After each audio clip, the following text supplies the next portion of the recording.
All right, I think we pretty well got everybody here. All right, if you're just joining us, we are studying Joshua.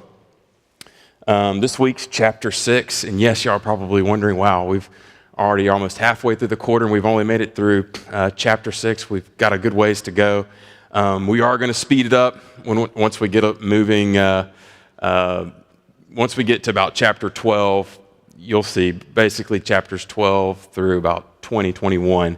It's almost like reading a map, so we'll kind of skip through that. But I hope it hasn't been too slow for you guys going through chapter by chapter. Obviously, this is week 6. We're studying the fall of Jericho this week.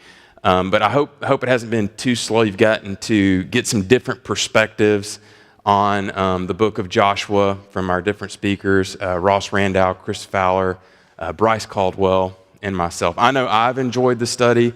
It's been a great way to get to know our God better, and it's been a blessing in that way. So just kind of a quick recap here. That may be really small, too small for you guys to see, but like I said, we've gone through the first 5 chapters at this point, and Ross finished up with chapter 5 last week, pointing us to the big moment where God's covenant with the Israelites is finally realized. So if you'll remember back in chapter 1, Joshua, he is commissioned as God's appointed leader of the Israelites. And from that chapter, we really get out of it to be strong and courageous, and that no man would be able to stand against him, if you'll remember that. And I kind of stole this one from Joel Blake whenever he was talking about gift giving the other week. God is gifting the land of Canaan to the Israelites. And when you receive a gift, you must receive it on the terms of the giver, not your own. And there has to be a means of transferring that gift. And what we see in chapter 1 is God appointing Joshua to be his transfer, if you will, of that gift of the promised land that he's giving to the Israelites. And the terms of that gift are that they have faith in him, which we will see as how well they hold up to that side of the bargain. Chapters 2, we get into kind of a little bit of a side story. That was the last chapter that I covered, the story of Rahab. We see the spies going into Jericho, and Rahab presents her perfect faith and acts on it to hide the spies. And we see the spies' faith as well, that God's going to actually deliver this city that they're about to go into their hands.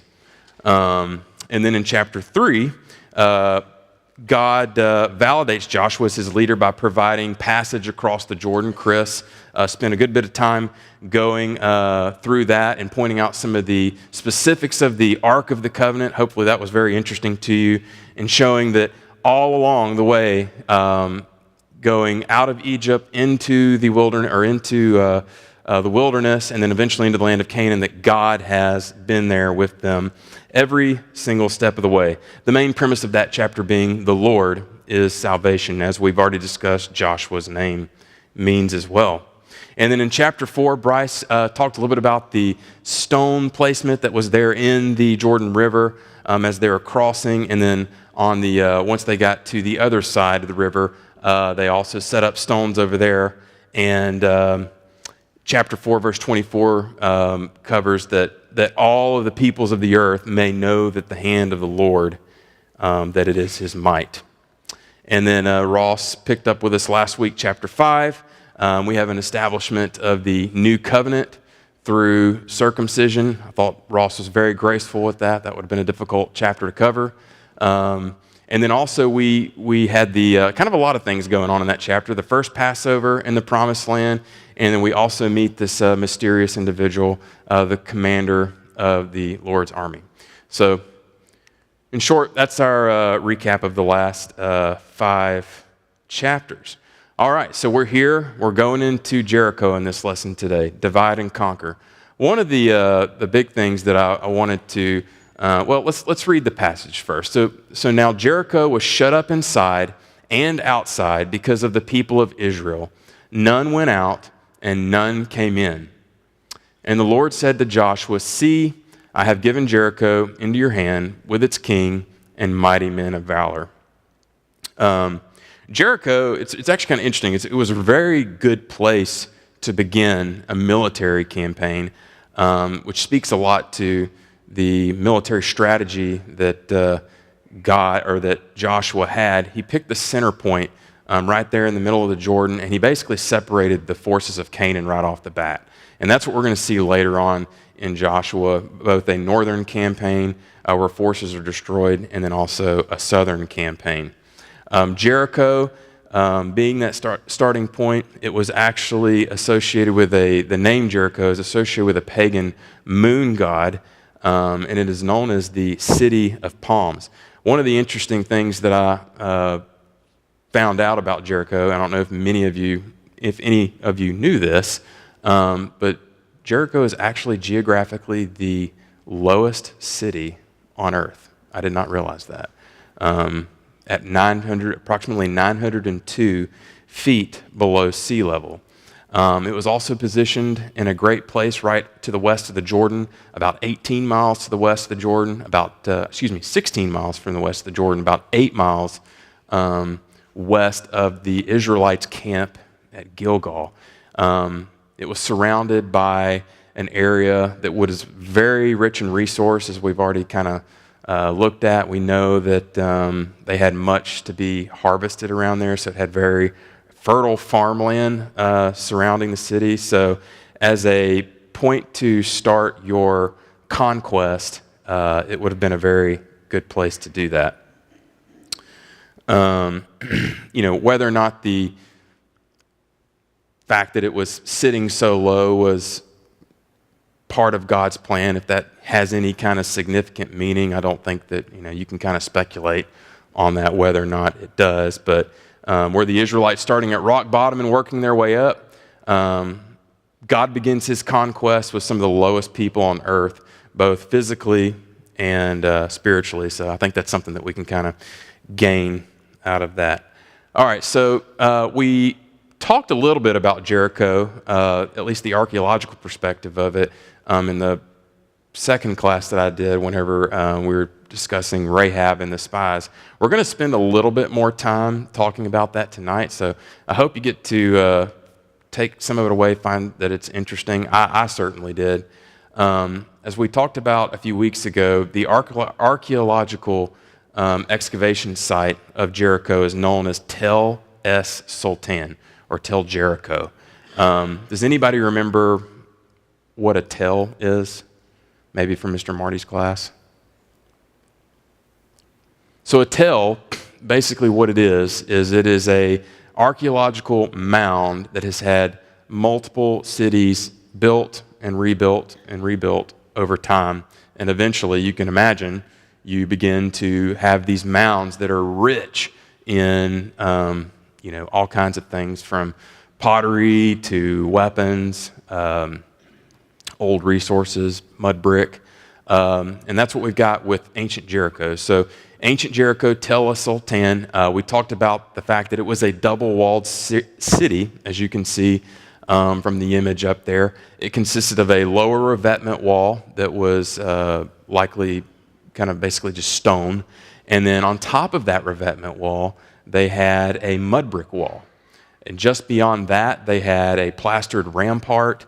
That's where you'll kind of see those smaller groupings of houses there. That's where your poverty would have lived, so very likely where Rahab and her household lived. And that's also where they would have stored grains, and the things that they needed for food storage would have been kept in that part of the city.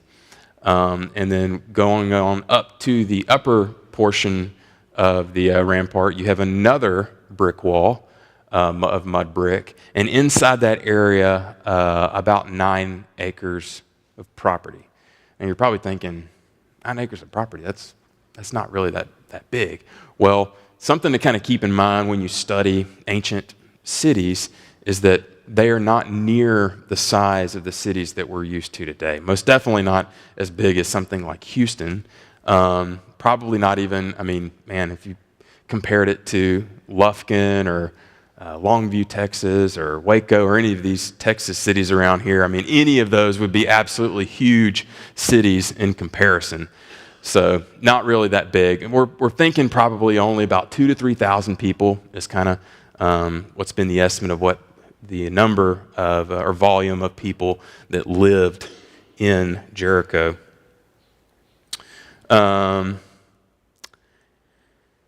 It would have been an extremely fortified city, obviously, by the wall structure, but not only just due to the walls, but once they were shut up inside the city, they also had plenty of resources available. We know that Rahab was drying flax on her roof when the spies were there, so they obviously had a food source, and they have actually found a natural spring inside of Jericho too.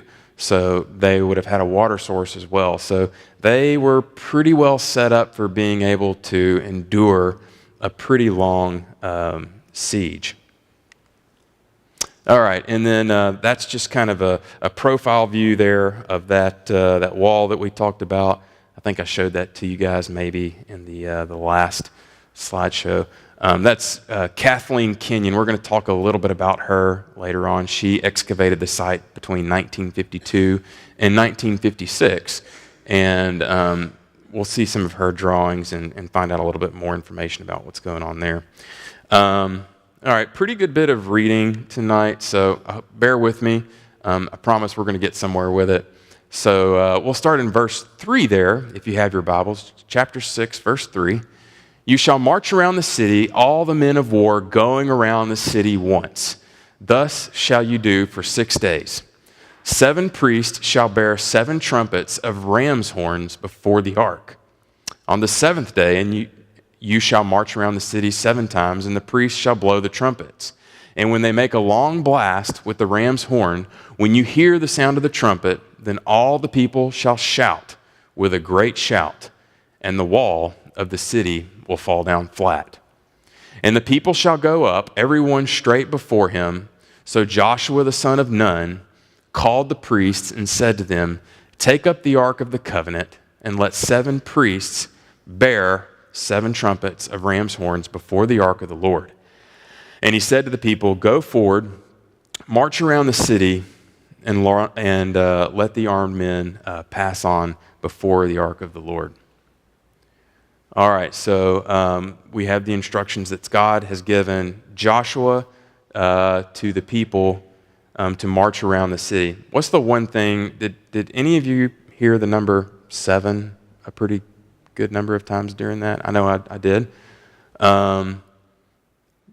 We see the number 7 pop up a pretty good bit in many parts of the Bible. Does anybody have an idea like what the number 7 usually represents?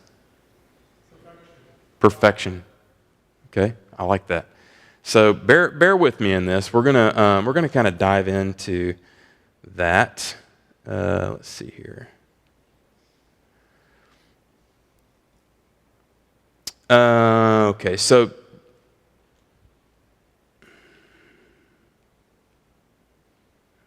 I got ahead of myself, y'all. I apologize. Real quick, let's go back. Let's go back a little bit. So. The first thing I want us to get out of this is definitely kind of an odd military campaign. I think we can all agree with that. I mean, I think if I were an Israelite and you just told me, hey, let's go out and march around this city, that's your instructions, God's giving you the city, what would you think? Are you crazy? You know, that's not going to work. What kind of strategy is that? What do you think the people of Jericho were thinking in regards to seeing the Israelite people marching around their city? Well, a little comedic relief borrowed from Bryce Caldwell. I didn't even know this, but apparently there was a VeggieTales cartoon that came out years ago that Josh and the Big Wall, apparently, according to VeggieTales, they were throwing slushies at him from the top of the wall. No, I know that's just something funny, but we know that they were probably looking down at him thinking, what are these people doing? What's their intention? Why are they armed? Why are they carrying this gold box around? And I also can imagine the kind of discipline that it would have taken for the Israelites to march around the city without grumbling, because we know that they're all prone to that. And it doesn't say, one thing that I think is very interesting, it doesn't actually say that I've seen anywhere that Joshua communicated to the Israelites how many days that they were actually going to be doing this. He does tell them what to do, and we know that God communicated his vision of what he wanted Joshua to do, but whether or not Joshua actually communicated that in its entirety to the people, we don't really know. So there could be an assumption of faith from the Israelites on that part. All right, let's continue on. On the seventh day, they rose early at the dawn of the day and marched around the city in the same manner 7 times. It was only on that day that they marched around the city 7 times. And at the 7th time, when the priests had blown the trumpets, Joshua said to the people, "Shout, for the Lord has given you the city. And the city and all that is within it shall be devoted to the Lord for destruction. Only Rahab the prostitute and all who are with her in her house shall live, because she hid the messengers whom we sent. But you keep yourselves from the things devoted to destruction, lest when you have devoted them, you take any of the devoted things and make the camp of Israel a thing for destruction and bring trouble upon it. But all silver and gold and every vessel of bronze and iron are holy to the Lord. They shall go into the treasury of the Lord." So the people shouted, and the trumpets were blown. As soon as the people heard the sound of the trumpet, the people shouted a great shout, and the wall fell down flat, so that the people went up into the city, every man straight before him, and they captured the city. Then they devoted all the city to destruction, both men and women, young and old, oxen, sheep, and donkeys, with the edge of the sword. All right, so I got ahead of myself earlier, and I apologize about that, but now we see the number 7. We're going to talk about that. So bear with me just a moment. So let's take a look at what has just happened in chapter 5. So let's flip over to chapter 5, verses 10 through 12.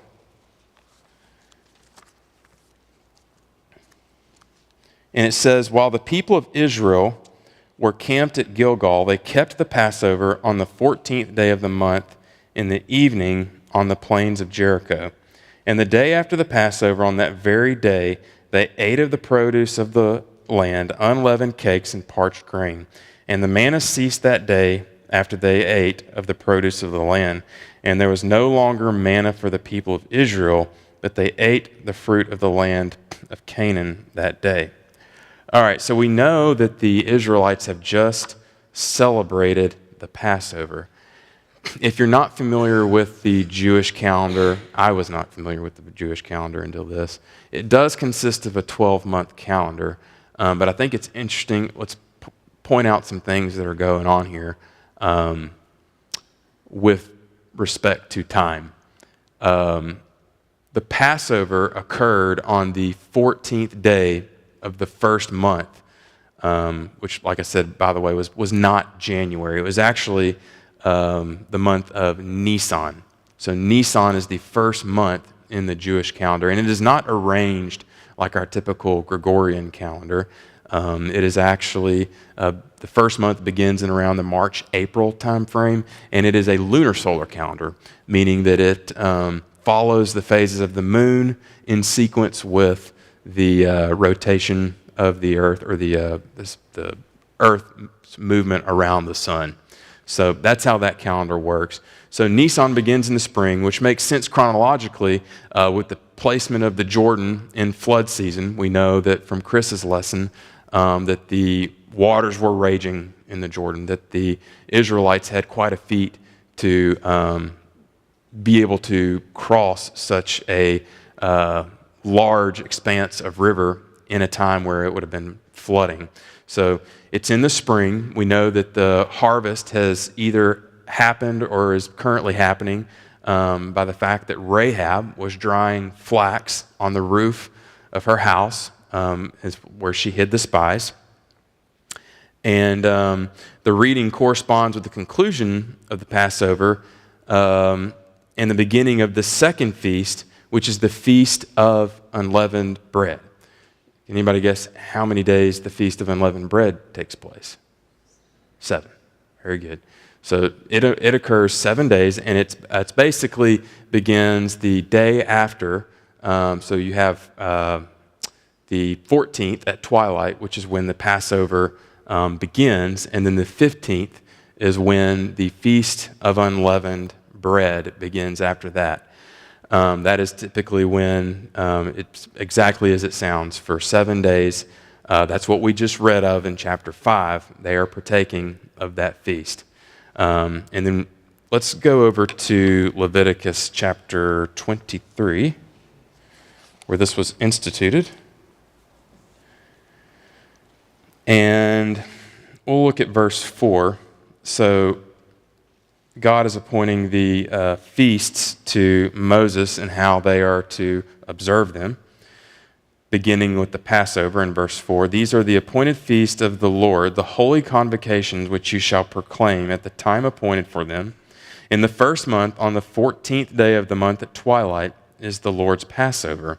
And on the 15th day of the same month is the Feast of Unleavened Bread to the Lord. For 7 days you shall eat unleavened bread. On the first day you shall have a holy convocation. You shall not do any ordinary work, but you shall represent a food offering to the Lord for 7 days. On the 7th day is a holy convocation. You shall not do any work. And the Lord spoke to Moses, saying, Speak to the people of Israel and say to them, When you come into the land that I give you and reap its harvest, you shall bring the sheaf of the first fruits of the harvest to the priest, and he shall wave the sheaf before the Lord so that you may be accepted. All right, I'm not going to read any further than that, but the main point that I wanted to make there, so they've just observed the Feast of Unleavened Bread, and what's the next feast that comes after that? The Feast of First Fruits. So it is one of 7 feasts that the Jewish community observes during the course of a year. Now, we don't know if Jericho, so the point that I'm trying to make basically is that we don't necessarily know that they took Jericho during that 7 days in which they were observing the Feast of Unleavened Bread, but we do know that Jericho would have been the first fruits. They were to devote everything in that city to destruction. They were giving it up to God because it was the first of the land that God was giving to the people. I just thought that was very interesting, the correlation between the fact that they would have been observing the 7 days of unleavened bread and then followed immediately by the Feast of First Fruits. It just kind of goes to show the divine timing in all of this and the conquest, the beginning of the conquest of Canaan with the seasons and how God had originally ordained it. And like I said, you'll see the number 7 many times in the Bible. It represents perfection. It represents completeness. God's creation, he did it in 6 days, and on the 7th day, he did what? He rested, and he blessed it, and saw that it was good. The Israelites were commanded to work. They had their 6 days of work, and then on the 7th day, they did what? They rested. And what did we call that? The Sabbath or Shabbat. One of the other interesting things that I did not know was that throughout the gospel accounts, you will find 7 statements that Jesus made on the cross before he died. And at that 7th statement, his sacrifice was complete. At that point, he gave his spirit up. God is a God that keeps promises, is what I'm trying to bring to the table here. Now, did Israel keep their side of the covenant? Well, if you've read ahead next week, this typically, if you've read ahead next week, then you'll know that that's not the case. They're going to go back to their to and fro nature there. All right, so jumping back a little bit to the archaeology kind of side of things. So this is a picture that was actually a sketch by Kathleen Kenyon that excavated the site, like I said, from 1952 to 1956. And I may have mentioned this earlier, but I think it's very interesting when science attempts to disprove the Bible. But as we know, a lot of times what ends up happening is they come out with better technology or better methods, and they end up kind of disproving their own selves, and we find out that the Bible was true, all along, which we obviously all knew that already. But it is interesting to see just the cyclical nature of man and how that goes. But Jericho was originally excavated in the 1930s by a man named John Garkstein. And he actually determined that the archaeological findings that he excavated there were synonymous with the date range that would have been when Joshua actually conquered Canaan, which would have been about 1400 BC. If you're familiar with that period, that is in the late Bronze Age. Now, Kathleen Kenyon, she comes around about 20 years later, and she re-excavates and reanalyzes some of the materials that are on the site, and she determines that due to the lack of certain potteries that she was looking at that should have been there, that would have confirmed it to be a late Bronze Age settlement, that those didn't exist. And so that by the time that Joshua arrived at Jericho to take it, it was no longer there. It had already been destroyed. Well, like I said, science eventually disproves itself, or they come up with better methods to discover what we've already known to be true. There was a man named Bryant G. Wood, and if you haven't looked into it before, it's very interesting. There is actually a documentary called The Secrets of the Bible. Many of you may be familiar with that. I think there's multiple episodes to that series out there, but there is a series on, or one of those episodes is about Jericho, and he basically reanalyzes Kathleen Kenyon's findings, and he determines, due to the fact that he's a pottery expert, he determines that yes, there was actually late Bronze Age pottery in the excavation materials, and that John Garkstein, the original excavator or archaeologist, was right all along. So redating it back. Now you're probably wondering what's going on with this picture. Okay, so in verse 5, you'll see that it says the phrase, "the wall fell down flat." And that's transliterated literally from two Hebrew words, to fall, which is nafal, and tachath, which is bottom or below. And when you put those two together, it literally means that the wall fell below or under itself. And that is exactly what you see here. This is the sketch of what Kathleen Kenyon found. That red layer that you see to the my left, be your left as well, that is the red mud brick layer. Now, they expected to find that as any walled city on top of the tell surrounding it, but they didn't find it there. They found it actually below the revetment wall. And that revetment wall is that kind of that black line of stones that you see that are stacked up. And so it literally created a perfect siege ramp that ramped up into the city of Jericho and would have allowed the Israelites to take the city. The passage in Joshua says that they went up into the city, and up is transliterated from the Hebrew word alal, meaning to climb or ascend. And so there you go. That's exactly what they did. They climbed up into the city exactly as what has been found. So anyways, I think that's very interesting. It's always interesting to see when the Bible is confirmed through secular means. All right, just a couple more images here. So the Tel es Sultan, Tel at Jericho. The picture on the left would have been very likely what Rahab's house. This is actually a section of the northern wall that did not collapse. And we know that the spies went up into the city to retrieve Rahab and her family. So it's very possible that this could have, I think it would be amazing to actually be standing there at that site and see that what actually went on there during that time. But this is very likely the area where Rahab would have been living at the time. All right, now the picture on the right is a jar full of burned grain.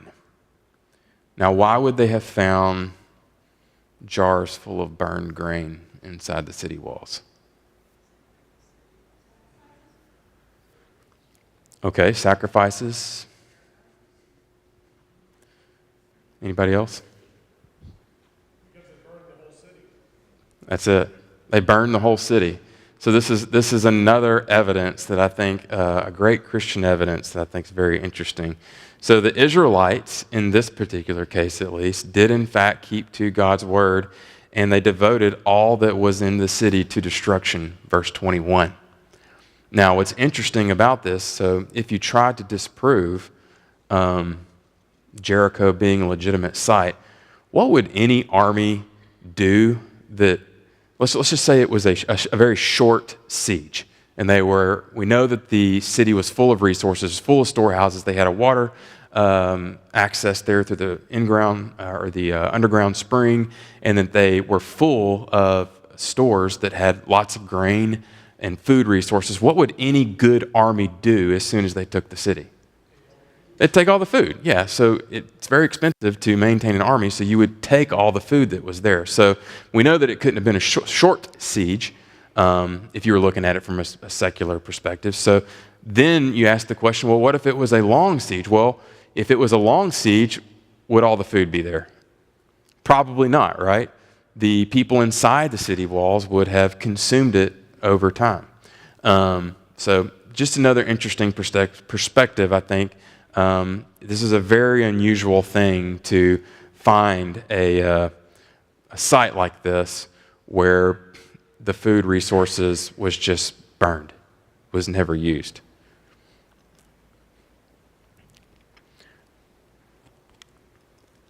All right, and then we're finishing up with verse 26. Joshua laid an oath on them at the time, saying, "Cursed before the Lord be the man who rises up and rebuilds this city Jericho. At the cost of his firstborn shall he lay its foundation, and at the cost of his youngest son shall he set up its gates." So the Lord was with Joshua, and his fame was in all the land. All right, so that's Joshua chapter 6. That seems like a pretty foreboding warning. What would be the key takeaway that you could get out of that? Don't rebuild the city, right? Let's flip over. Does anybody know? Does anybody remember the account or know of the account where the city of Jericho was attempted to be rebuilt in the Bible? 1 Kings 16:33. Let's flip over there a minute. Chapter 16, verse 33. And Ahab made an Asherah. Ahab did more to provoke the Lord, the God of Israel, to anger than all the kings of Israel who were before him. In his days, Hiel of Bethel built Jericho. He laid its foundation at the cost of Abiram, his firstborn, and set up its gates at the cost of his youngest son, Segub, according to the word of the Lord, which he spoke by Joshua, the son of Nun. Does anyone know what an Asherah is? So Asherah was another pagan deity. It was a deity of fertility. So you can imagine why God's anger was very likely provoked for many reasons with Ahab, but he was obviously worshiping paganistic gods, and then they attempted to rebuild the city. So lots of debauchery going on there, and the key takeaway, like I said, don't rebuild the city. People are always slow to remember these things, but very quick to forget. All right. So that, like I said, that's pretty much all of chapter 6. I'd like to just leave y'all with a few questions to contemplate tonight. I'll ask them, and feel free to respond as you will. So were the people of Jericho given a chance to turn to God? Y'all think they were given a chance?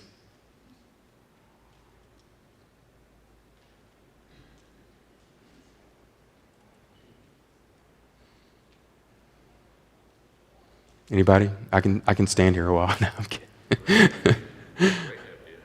Yeah, there you go. That's a very good point. So that's what we're going to talk about. So yes, the corruption of people of Jericho, it's been something that's been going on a long time, right?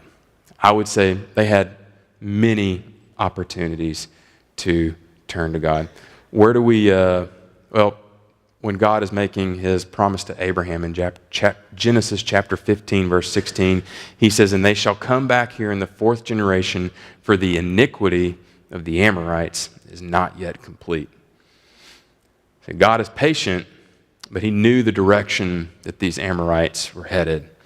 And I think, as Scott mentioned, this is an excellent reason why we have the story of Rahab in chapter 2.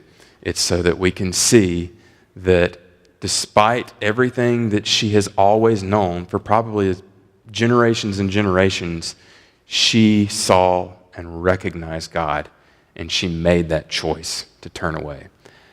Whether or not that was the reasoning behind why God had them march around the city for 7 days, but I would have you contemplate that they had 7 full days that they could look down at these people and wonder, hey, what are they doing? That golden ark right there, who does that represent? Is that something that I want to be a part of? And it's our job to look out for the people in the world around us that may be looking for that ark. We can be that ark. All right. Why was the Ark of the Covenant used for this march?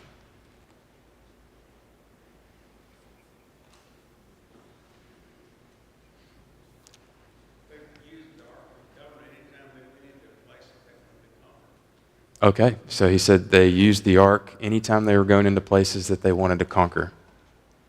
Signified the presence of God. Excellent. Man, Scott, you're on a roll tonight. It signified the presence of God, right? So has God been with these people since they left Egypt?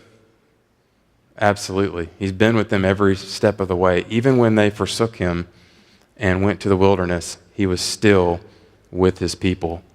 The ark in this story represents his power. He is showing his power to the world before he brings them to brings this city to its knees, giving them that opportunity, I believe, extending his grace once again. Did the Israelite people know that they would be given the city?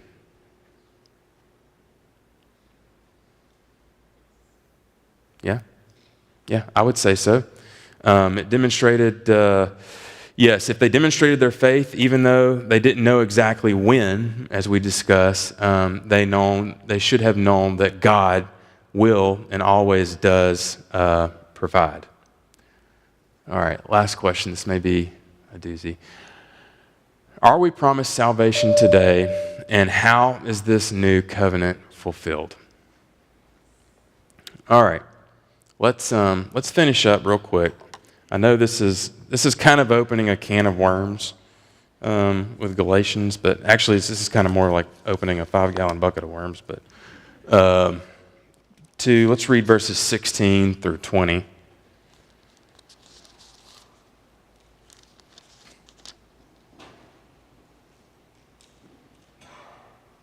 All right, so Paul's writing to the, back up a little bit, verse 15. "We ourselves are Jews by birth and not Gentile sinners. Yet we know that a person is not justified by works of the law, but through faith in Jesus Christ. So we also have believed in Christ Jesus in order to be justified by faith in Christ and not by works of the law. Because of the works of the law, no one will be justified. But if in our endeavor to be justified in Christ, we too were found to be sinners, is Christ not a servant of sin?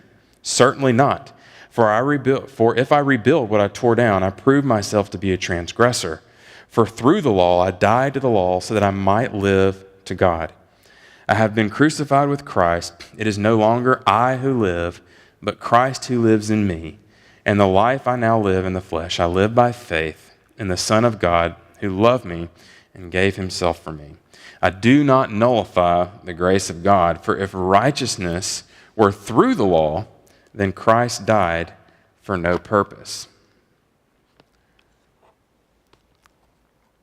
It's almost hard not to sing the song whenever you're reading that, but yes, the answer to this question is yes. We are promised salvation, but it is under a new covenant that does not abolish but supersedes the covenant law by which the Israelites were under. Paul identifies firstly that we cannot be justified or made righteous by that law. The law does not make one righteous, but its purpose is to identify sin, and it upholds the perfect nature of God. So we are in turn justified through that new covenant, through Jesus Christ. And that is not to say that faith only is what is going to save us, but it requires that perfect faith that we see from Rahab, that we see from many others throughout the Bible that seek God and they find that life in Christ. Paul goes further to say that he died to the law so that he might live in God, crucifying the old self with Christ. The new covenant that we have, or as Ross said, the agreement between two parties, is that we, sinful men, can access salvation or rest in God when we enter into that relationship with Christ. So that is how we get our salvation today. That is how that new covenant is fulfilled. And the good news is that we don't have to do it perfectly, do we? We don't have to do that. He already did that when he fulfilled the first covenant law. But we do owe him everything. We must glorify him. We must worship him, pray, and give our thanks and show our thanks for that each and every day. All right, that's all I've got. I hope y'all learned something. Any questions or comments? All right. Well, thank y'all for your attention. Have a good evening.